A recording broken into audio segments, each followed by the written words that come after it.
Pauta de Análisis en la 100.5. Bien, el Reino Unido anunció que los menores de 16 años ya no pueden utilizar una serie de aplicaciones de redes sociales como Snapchat, TikTok y YouTube, una decisión que busca proteger a los jóvenes de contenido dañino y el exceso de tiempo frente a las pantallas, según ha descrito el gobierno de ese país. Se suma a varias otras naciones que han tomado decisiones más o menos similares. Australia, que tiene bloqueado Facebook, Instagram, Kik, Reddit, Snapchat, Thread, TikTok, X, YouTube y Twitch, por ejemplo, para los menores, con una multa de $35 millones para las empresas. Indonesia, Malasia, Brasil, Canadá y otros países como Francia, España, Dinamarca, Grecia y Tailandia han hecho cosas similares. ¿Cuál es el daño que provocan las pantallas? ¿Qué tan grave es esta situación? ¿Y por qué Chile hasta aquí no tiene estas restricciones? Que sí las tiene el Ministerio de Desarrollo Social, las está evaluando. Hemos invitado al doctor Elías Arab, psiquiatra infanto-juvenil, autor del libro El cerebro roto y la generación emergente, para que nos hable al respecto. Doctor Arab, ¿cómo está? Muy buenos días. Claudia Álamo, Gerardo Gómez, les saludamos. Hola Claudio, hola Gerardo, muchas gracias por la invitación. Muchas gracias, doctor, porque en términos de son decisiones que están tomando los países. Ojo, porque Chile se incorporó en el año 2026 con la ley 21.800, se une a este grupo de países con leyes específicas para regular el uso de celulares en colegio. El tema es, ¿por qué es necesario llegar aquí? Uno. Y dos, ¿será posible retrotraer el uso de celulares en niños, en niñas, en adolescentes? Porque ya pareciera ser una extensión del brazo, digamos, de la mente de los jóvenes. ¿Cómo uno retrotrae ese uso de los celulares? O sea, estamos viviendo hoy en Chile una epidemia de problemas de salud mental en niños y adolescentes. Problemas de salud mental que tienen múltiples causas.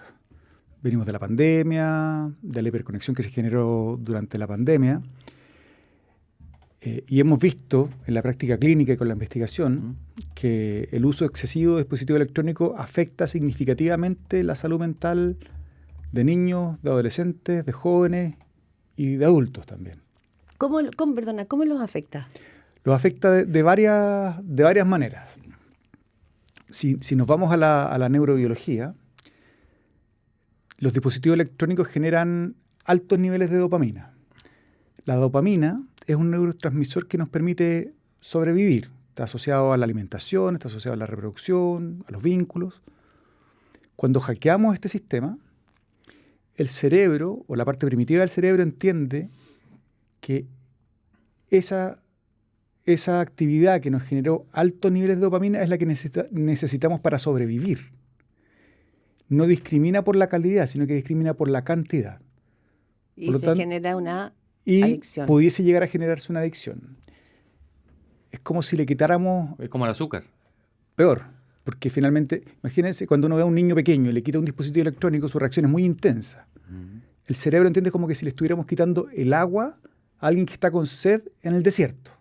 Por eso es la reacción tan intensa.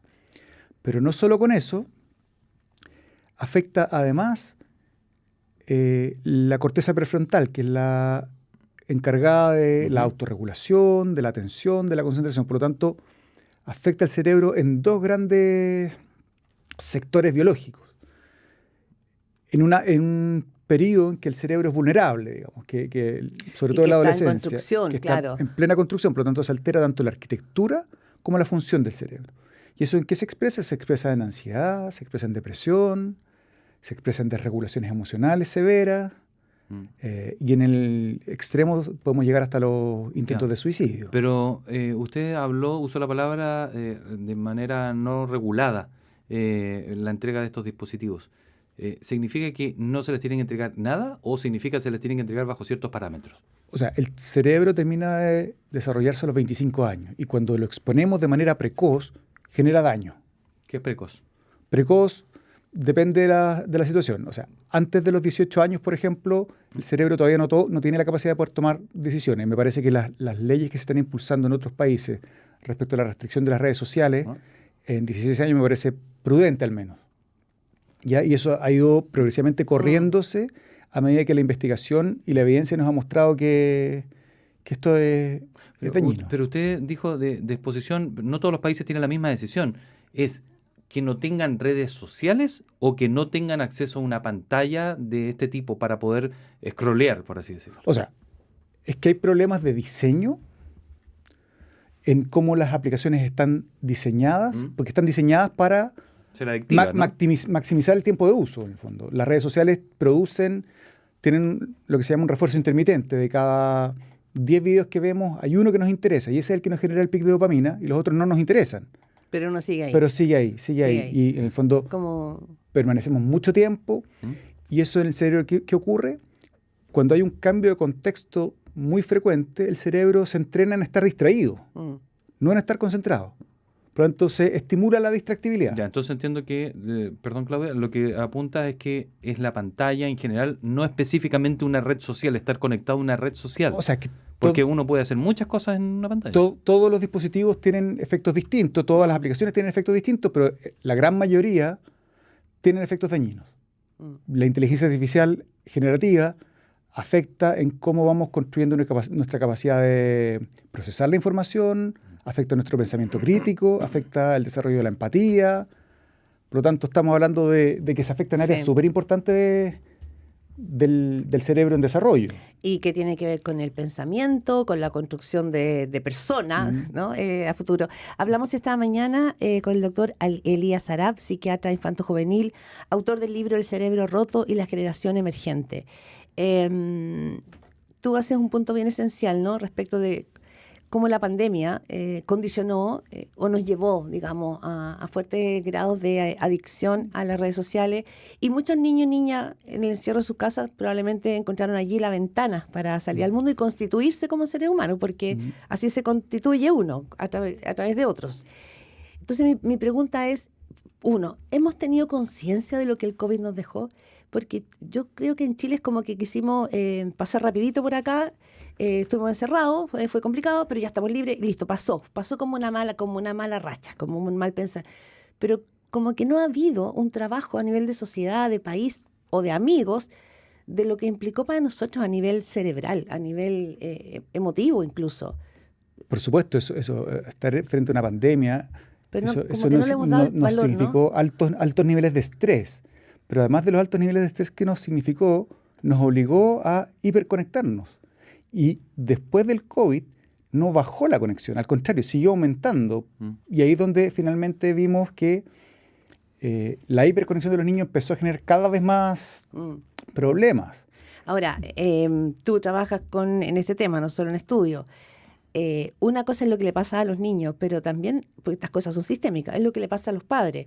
Muchos papás, para trabajar desde su casa en el encierro, y un niño con pataleta le pasaba el celular, mientras tanto podía hacer otras cosas. Y eso se ha convertido, así como antiguamente tú le pasabas el chupete, un juguete, ahora la gente le pasa a los niños el celular. ¿Cómo se retrotrae? ¿Cómo tú, culturalmente o a través de una ley, puedes cambiar un hábito que ya se convirtió en un hábito cultural? Tú dijiste una palabra que es clave. Esto es un hábito que es sistémico. Por lo tanto, las respuestas también tienen que ser sistémicas. Y estas respuestas sistémicas no pueden recaer solo en la responsabilidad familiar. Necesita lo que está pasando un poco en los colegios que han ido restringiendo. Necesitamos leyes, necesitamos que los ministerios, necesitamos que los profesionales de la salud y la educación se incorporen y eduquen en este tema y que vamos pudiendo generar un cambio en todas las áreas de nuestra sociedad. Lo vemos nosotros en la sala de espera, lo vemos cuando estamos en la calle, vemos a los niños en coche con un teléfono celular, lo vemos en los restaurantes. O sea, está invadiendo todo nuestro ser y cada vez el daño es mucho más demostrado, el daño es mucho más comprobado directamente. No es ya no son solo asociaciones de el uso del teléfono, sino que son situaciones que son causales. Por lo tanto, tenemos que hacer un retrotraer, como decías tú, y eso ojalá que no nos demore tanto tiempo. Y a ti en tu consulta como psiquiatra infanto-juvenil, ¿te está tocando ver esa generación que creció bajo la pandemia, que se constituyó bajo esa pandemia y un poco testear los efectos que dejó? Absolutamente. En términos de la conexión con el celular y todo eso. Todos los días nos toca ver pacientes que tienen una conexión excesiva, que tienen altos niveles de desregulación emocional, en que su autoestima está dañada. Porque si ustedes piensan, los adolescentes necesitan referentes externos. Y cuando ustedes estaban en el colegio, cuando yo estaba en el colegio, teníamos un grupo de referentes externos que eran limitados. Ahora se comparan con el mundo. Pronto la sensación de insuficiencia es... Que nunca vas a llegar, claro. Que nunca voy a llegar. esta es la época donde hay más conexión social, en teoría, con las redes sociales, pero es la época en la que los niños y los adolescentes se sienten cada vez más solos, porque tienen vínculos que son superficiales, no son vínculos profundos. Los mismos papás a veces con nuestros hijos estamos pendientes del celular y estamos menos disponibles para escucharlos, para verlos, para resolver sus necesidades. Y eso ya tiene un concepto, eso se llama tecnoferencia. ¿Qué significa la tecnoferencia? Que me distraigo con mi teléfono celular en vez de satisfacer las necesidades básicas emocionales de mis hijos. Es una especie como de microabandono que sea constante. Y eso afecta el vínculo, afecta el desarrollo de la empatía, afecta las relaciones sociales, afecta la capacidad que tengo yo de calmarme. ¿Y a cuánto el doctor Arap lleva más de 20 años investigando el impacto de la tecnología en la salud mental? Así que yo creo que nos puede hablar con mucha propiedad al respecto. ¿Cuánto podemos hacer los padres contra esto? Porque los que tenemos hijos que están en preadolescencia o adolescencia, es una batalla muy difícil. Lo digo porque si tú aíslas a tu hijo sin acceso a las redes, sin acceso a pantallas, queda absolutamente aislado. O sea, queda aislado desde el punto de vista que, es decir, ¿con quién me comunico? Es decir, es como luchar una batalla contra el mundo. ¿Cómo? ¿Qué hacemos ahí? Te puedo decir qué es lo que dice la ciencia. La ciencia dice... No sé si es lo mismo que la experiencia, pero... La ciencia dice que eso no ocurre, que los niños que están hiperconectados tienen mucho más problemas sociales que los niños que están desconectados. Ya, primero, uh-huh. Estar conectado más de 3 o 4 horas afecta la concentración, afecta directamente el riesgo de tener un cuadro depresivo, afecta su autoestima. Por lo tanto, efectivamente, los niños de corto plazo, cuando uno les retrasa o les restringe el uso de dispositivos electrónicos, tienen un periodo de corto plazo que efectivamente con el riesgo de pasarlo mal o sentirse un poco fuera durante un periodo. Pero en el largo plazo los beneficios son inmensos. ¿Y cómo le haces ahí para...? Yo valoro mucho eso. Es más, soy de esa postura. Que no es fácil, ¿eh? Que no es fácil porque el entorno va en un ritmo absolutamente opuesto. ¿Cómo permites que sea útil el tiempo que él pueda utilizar, o si se puede utilizar pantalla? Porque dice, no sé, van a ir al cine, yo no tengo WhatsApp, no supe, no me invitaron. Va a haber una fiesta, pero era por redes la invitación, me quedé fuera otra vez. Ese niño se está aislando del resto. Mira, probablemente ese niño se va a perder algunas cosas, pero todo lo que va a desarrollar va a ser significativamente mejor, porque va a desarrollar la capacidad de relacionarse, de comunicarse, va a buscar estrategias. Su cerebro va a estar constantemente pensando, pero además va a ser un cerebro que sea capaz de razonar y de pensar. Por lo tanto, es un cerebro que va a estar mucho mejor preparado en el largo plazo. Y los niños... Es un sacrificio de corto plazo. Es un sacrificio. A mí me toca ver hartos niños o adolescentes que, por diversas razones, tenemos que hacer restricciones que son bien severas. Las 2 primeras semanas son bien difíciles en general, que es lo que se produce un periodo de abstinencia. Pero después son niños que empiezan a florecer. Y florecer es una metáfora literal. Bien literal. Empiezan a estar más amorosos con los papás, empiezan a ir a visitar a su familia, a conectarse. Buscan conectarse con otros, se ponen de acuerdo en el colegio, empiezan a preguntar, toman la iniciativa, empiezan a planificar actividades. Oye, yo no me quiero quedar fuera, porque el FOMO, que es el Fear of Missing Off, está bien... es bien viral, digamos, como, oye, es más la sensación de lo que me estoy perdiendo que lo que realmente me pierdo. Y lo otro que es interesante es que necesitamos hacer comunidad.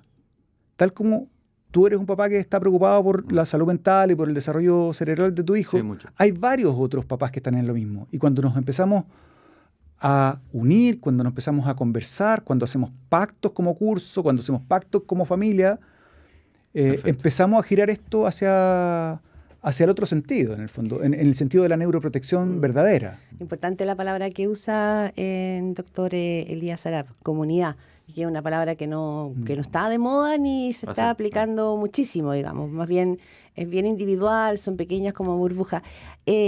También es importante, yo digo, bueno, si ya hay países importantes, Reino Unido, Australia, que han tomado la decisión de restringir el uso, probablemente se pueda generar un efecto espejo. Y se empieza, pero yo creo que en esas 2 semanas de abstención pueden haber situaciones complejas en los colegios. Que yo digo, tenemos que mirar eso también. Profesores que pueden tener altercados con alumnos, que no quieran entregar el celular. O sea, se va a generar una suerte como de mini rebelión porque ya la adicción ya está. Sí, mira. Eso ya lo vivimos. ¿Sí? El año pasado, cuando iban a implementar la ley de restricción del uso del celular, había mucho temor. La verdad es que lo No que fue pasó en la tanto. práctica no fue tanto. Además, al revés, la cantidad de tiempo que los profesores corrigen, pelean, restringen, cuando los niños cuando tienen que restringir a 30, el profesor no tiene tiempo para hacer clases, está todo el día corrigiendo, tampoco tiene tiempo para vincularse con sus alumnos. Por lo tanto, sacamos esto y podemos volver a la vida real. Por lo tanto, estamos hablando de situaciones que son bien profundas en términos del cambio social que Esto necesitamos sería como, producir. finalmente es como un rescate a la generación más chica. Esto, O sea, esto es ir a rescatar a los jóvenes, a los niños, a los jóvenes. A los chicos, a los adultos y a los que vienen. ¿Y cuánta conciencia hay de los padres que hacen lo opuesto en eso? O sea, evidentemente no hay conciencia, pero ¿a qué se exponen? Porque también uno conoce esos otros padres que son lo opuesto, que le compran un teléfono espectacular a los 7 años y se lo van renovando cada vez que le da una pataleta al niño, e incluso pueden armar un problema en el colegio si se los restringen, porque él opta por eso, porque cuando no está y llega a las 8 de la tarde y el niño llega a las 4, se queda con un celular durante esas 4 o 5 horas de compañía. Ese niño tiene alto riesgo de tener un bajo rendimiento académico. Ese niño tiene un alto riesgo de tener una desregulación emocional bien importante. Tiene alto riesgo de depresión. Su autoestima, con todo esto que está pasando, va a estar baja. Tiene riesgo de adicción a la pornografía, tiene riesgo de adicción a las apuestas en línea y más adelante tiene riesgo de adicción a sustancias. Ya los adolescentes no van al supermercado a comprar alcohol, lo piden por el teléfono. Sí. Ya no van a donde el dealer a comprar marihuana, lo piden por el teléfono. Por lo tanto, le estamos dando acceso a cosas que son de altísimo riesgo. Yo siempre cuando voy a alguna charla les pregunto, oye, ¿qué papá le contrataría un canal de pornografía a su hijo para que viera en la pieza? Ninguno, todos dicen que Ninguno, no. exactamente. Pero cuando les pasamos un teléfono celular tienen acceso a pornografía 24/7. Por lo tanto, estamos hablando de cosas que son bastante graves para la sociedad en general. Pero también yo soy bien optimista en términos. Esto ha ido girando. Nosotros llevamos harto tiempo abogando, estamos tratando de que las cosas vayan cambiando. Y cada vez hay más gente que tiene conciencia a nivel global. Han habido movimientos a nivel mundial, en diferentes países, donde son la misma comunidad, los mismos papás que se han ido empoderando y han ido sumando fuerza. Y han ido presionando también a las autoridades para que vayan legislando respecto al tema. Hablamos con el doctor Elías Arap, psiquiatra infanto-juvenil, autor del libro El cerebro roto y la generación emergente. ¿Es distinto el vínculo con el celular de las niñas y los niños? No quiero hacer un tema de género segmental, pero veo en hijas de amigas que el celular o subir sus fotos a Instagram o a cualquier otra red social es mostrarse y es ver lo linda que estoy, lo que me hice.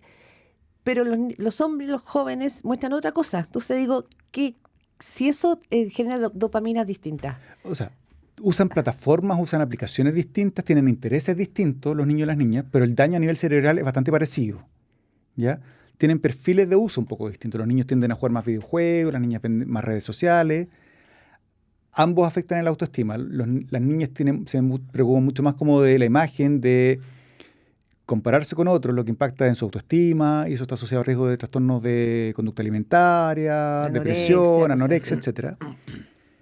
Los hombres intentan a veces destacar, esto es bien general, esto no es... Sí, entiende. Haciendo cosas arriesgadas, haciendo cosas tonteras a veces, que los exponen a riesgo. De mirarla. ¿Qué redes, no sé, hablemos 12, 16 años, son las que nota que están usando más los adolescentes en Chile? ¿Qué redes sociales son las que más están utilizando y que están teniendo ese efecto negativo? ¿A dónde se están comparando? ¿A dónde están aprendiendo a vapear? Que es muy común ahora. ¿Cuánto tiene que ver esto con eso? ¿Cuáles son? Instagram, TikTok y YouTube. Esas son las 3 redes más usadas en Chile al menos. Un poco menos Snapchat, un poco menos Twitch también, que lo mencionaban ahí. Y esos daños principales que describe, que son muchos, ¿los están provocando precisamente esas mismas? Son el tema son los vehículos principales. Son los algoritmos. En el fondo son los algoritmos de ¿cómo se llama? Que nos van como mostrando lo que queremos saber. Las redes sociales tienen algo ya. Y que me quedó una pendiente. Termine, perdón, y es mi última pregunta. Que las redes sociales son muy aspiracionales. Nos muestran todo lo que nos gustaría ser o tener. Claro. Que muchas veces es inalcanzable. Por lo tanto, tienden a nadie en la red social te van a mostrar Restaurante de lujo, playa, autos, vidas etcétera. perfectas, autos de lujo, y eso es lo que difunde. Lo otro, además, se producen burbujas de ecos. ¿Qué son las burbujas de ecos? Que en el fondo nos convencemos de lo que nosotros sabemos, como nos autoconfirman Sí, nuestros claro. sesgos. Perfecto. No, claro, a uno le termina llegando lo parecido a uno, Y ¿no? eso genera polarización. Sí, claro. Y hemos visto cómo el mundo se ha ido polarizando, donde Sí. no hay diálogo, donde no hay dialéctica. Eso está escrito para adultos también y para las democracias. ese Doctor, efecto. mi última pregunta que estaba por hacer tenía que ver con, usted decía regular. ¿Qué es regular? ¿Cuánto? ¿Que lo pueden usar? ¿Cómo? ¿Con Mira, una vigilancia? ¿Cuánto tiempo? Nosotros estamos trabajando junto a la Sociedad Chilena de Pediatría y otras sociedades científicas en las normas chilenas. Y las recomendaciones que estamos trabajando es que de 0 a 6 años, que es un periodo crítico del desarrollo, no haya exposición a pantallas. O Nada. sea, eventualmente puede llamar por videollamada a un abuelo que vive lejos. Ya. Pero mientras menos, es mejor. Mejor, ya. Y la tendencia es 0. De 7 a 12 años, ojalá que sea menos de 1 hora al día, incluyendo actividades académicas. ¿Cómo se parte eso? Se parte de manera muy progresiva. Primero, en actividades en común. O sea, si yo veo una película con mi familia el fin de semana y voy como adulto haciéndole la traducción a mis hijos, eso es bastante más protector que estar con un teléfono celular 24/7. Lo último que uno debería agregar son dispositivos móviles de uso personal. Por supuesto que uno los podría incorporar progresivamente en el uso de los computadores, pero en un computador ojalá de escritorio, con ciertas aplicaciones que le puedan permitir programar, pero hoy está invadido. Además, invadieron los colegios. Y con la falsa sensación de que, oye, esto nos va a mejorar el aprendizaje, pero no ha mejorado el aprendizaje, al contrario. Chile es un país que tiene déficit en lectura, tiene déficit en matemática, y en la OCDE estamos en los últimos lugares. Sí. Y a pesar de las inversiones millonarias que se han invertido en tecnología, ¿qué pasaría si invirtiéramos eso mismo en libros, en actividades físicas, en parques, Sí. en deporte? Finlandia. O sea, yo creo que todo eso que usted dice, doctor, y que ha investigado, claro, es un cuidado y un protector a las generaciones que vienen. Lo que veo difícil es el cambio cultural en las sociedades. Familias que ya tienen una manera de funcionar, que llegan tarde, que el celular se convierte representa muchas cosas. Comunicarse con los hijos porque llegan tarde del trabajo, que no molesten porque uno también tiene que hacer cosas. O sea, hay también un nivel de estrés en la sociedad chilena y de problemas mentales que Sí, por supuesto. exterioriza. Estamos viviendo lo que Byung-Chul Han dice, la sociedad del cansancio, Claro. la sociedad del rendimiento, Sí. en que ya no somos explotados por otros, sino que somos explotados por nosotros mismos. Tal cual. Pero mira, hace 50 años la gente fumaba en los colegios, fumaba en los avión. hospitales, en el avión, en la micro, en el colectivo, en todas partes. Y hoy eso nos parece aberrante. Mi lucha es porque no nos demoremos 50 años. Es porque podamos conseguir eso antes y podamos proteger los cerebros en desarrollo. Por lo tanto, yo creo que vamos por buen camino. Necesitamos seguir sumando fuerzas para que esto se genere un movimiento mucho más grande y potente, porque finalmente estamos... Los que tienen el control y el poder hoy son las 7 empresas tecnológicas más grandes del mundo. Sí, Los 7 fantásticos, los 7 fantásticos se llaman Sí. en Estados Unidos. O Por lo tanto, Bien. también algunos le llaman los jinetes del apocalipsis. Doctor Elías doc- Araf, psiquiatra infanto-juvenil, autor del libro El cerebro roto de la generación emergente, 20 años estudiando el impacto de la tecnología en la salud mental. Esperamos que nuestros auditores tomen de verdad lo que han escuchado y lo incorporen en su sí, vida. Muchas gracias, esa es Elías. la idea, que podamos como abrir las conversaciones, que abrir el diálogo, porque si ya estamos dialogando, volvemos a la dialéctica socrática, así como, Claro. oye, una Vamos tesis, avanzando. una Sí, antitesis y una comunidad. síntesis, y volvemos a ser comunidad. Gracias, que estén muy bien. Gracias, Gracias a doctor ustedes. Arap.